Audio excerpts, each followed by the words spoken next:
Here's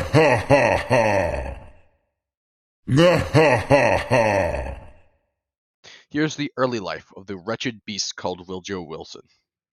Wilson grew up heavily involved in the conservative church in Georgia and the Carolinas, and his father, Joseph Ruggles Wilson, was a soldier for the Confederate Army, which will play later into his presidential views.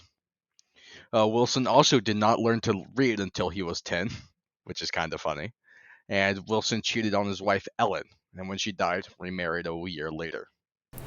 Woodrow Wilson was teaching history for a while before he was president, but only struck major success when he moved to Princeton University, where he got the title of president. The board members who gave him the title of president were all later noted to have regretted the decision.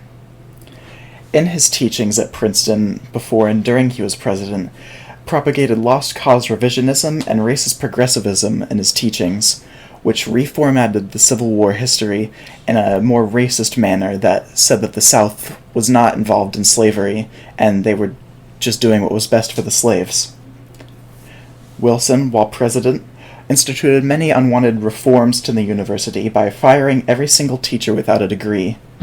Princeton was already a failing university at this point, and this just put it further into ruin.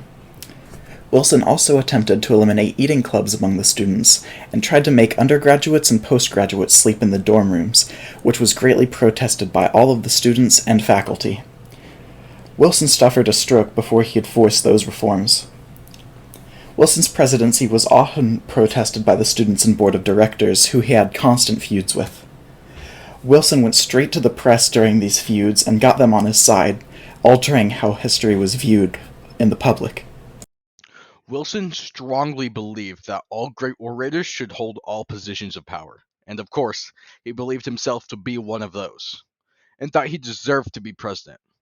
And when the Mole Rat ran, he won as a Southern Democrat due to a Republican split. Things only got worse as he became president, one part being due to his idea of running the nation like a prime minister, which led him to frequently breaking the rules and precedents. Also, side note, Wilson was so incredibly racist he was later removed from Princeton's legacy. Wilson's campaign for a second term, while actually justly won this time, was based entirely on a "he kept us out of World War I" slogan. However, one of his first actions after gaining his second and final term was entering the United States into World War I, eliminating his campaign promises. One of Wilson's shining moments was showing the first ever motion picture in the White House. However, this movie was The Birth of a Nation, a movie that portrays the KKK in a good light and is just basically propaganda. Wilson, while still in office, espoused many racist, pro-segregation, and white supremacist beliefs, using the office to spread them. Wilson's second campaign was indifferent to women's suffrage. There were often peaceful women's suffrage protesters outside of the White House while he was in office, and Wilson quickly turned these peaceful protests violent. In Wilson's White House, segregation between white and black employees was not only used, but encouraged by him. Civil rights activist William Monroe Trotter met with President Wilson and petitioned him to stop segregation in the White House. Wilson took this as an insult, tried explaining to Trotter that he thought African Americans liked segregation, and started escorting William Monroe Trotter to the door without hearing him out.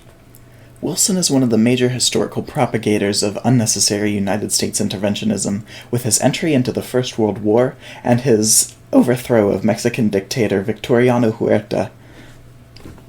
Woodrow Wilson didn't even really serve a large chunk of his term.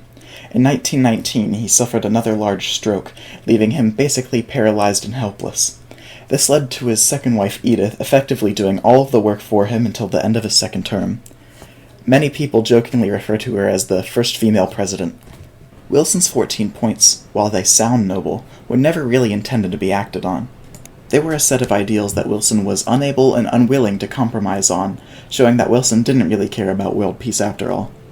Wilson could have read the post-World War I room, however, he decided to act holier than thou, and kept his utopian ideals of world peace.